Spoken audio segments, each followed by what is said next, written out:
Colorado. Within our state boundaries is land once claimed by Spanish kings and Mexican governors. Although native people initially lived in the region, the first Europeans to visit came from Spain. Early Hispanic families moved north from New Mexico to settle in Colorado. During this program, we discover who the Hispanics are, where they came from, how they lived, and what they have contributed to the wonderful state of Colorado. Many explorers entered Colorado. Francisco de Coronado, a Spanish explorer looking for the mythical 7 golden cities of Cibola, may have crossed into Colorado in 1540. However, old Spanish records indicate that as far back as 1598, Juan de Onate reported gold discoveries in the San Luis Valley. My timeline starts in 1500, and of course that's when the Spaniards started arriving in New Spain, which is now Mexico. By the 1520s, the conquest of Mexico was completed.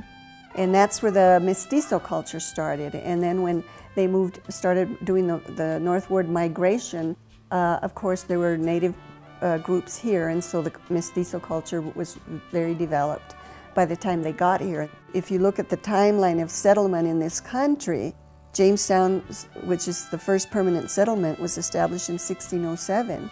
But the Spaniards were here in 1598. The Spaniards were very hard on the indigenous people in many ways. And so by 1680, the Pueblo people planned a revolt, and they actually drove the Spaniards out of their Pueblo lands. And the Spaniards went as far as El Paso, Texas, and then they weren't allowed to go back to Mexico because they were pretty much being forced to settle this area.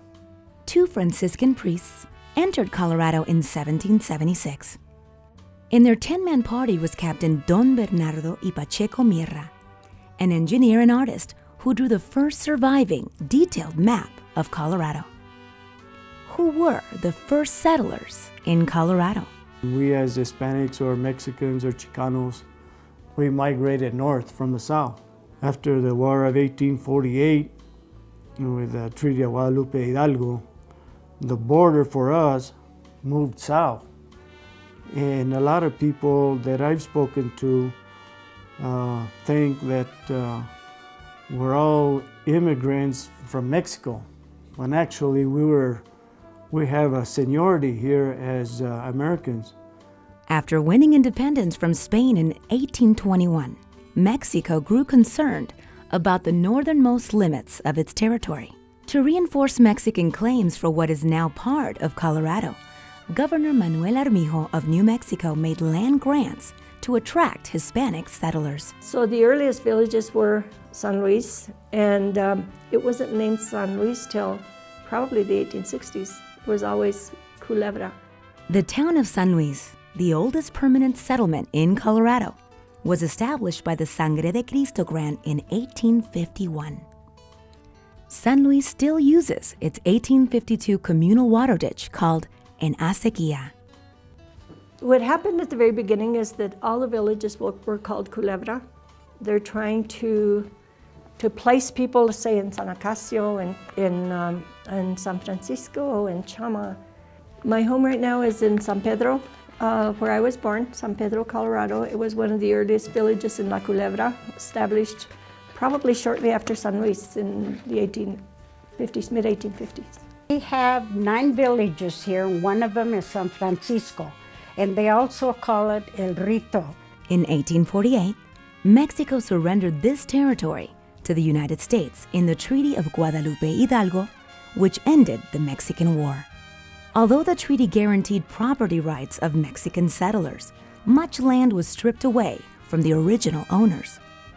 My family has lived there in the valley for several generations. We can probably go back 4 or 5 generations in the San Luis Valley. Where else are Hispanics in Colorado from? I'm from the northern part of Spain that people will identify as the Basque region of Spain, south of the Pyrenees and about 50 to 100 miles from the French border. All of my history of family come from Taos, New Mexico, and they migrated over in Ocoté.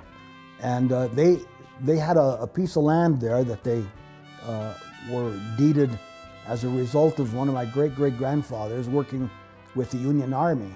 I lived in San Francisco, California, very cosmopolitan, but summers here were like a free spirit. When I came to Grandma's house, I am living now in my grandmother's house, and I inherited this house actually. Folks that migrated west from the east, well, they assume that the United States started with them. So when I was in school, I found it kind of funny, the people that I saw, like the fathers of our country that we refer to, George Washington and so on. I used to see those individuals in the history book, and I used to ask myself, if these people are the fathers of our country, how come none of them look like my parents?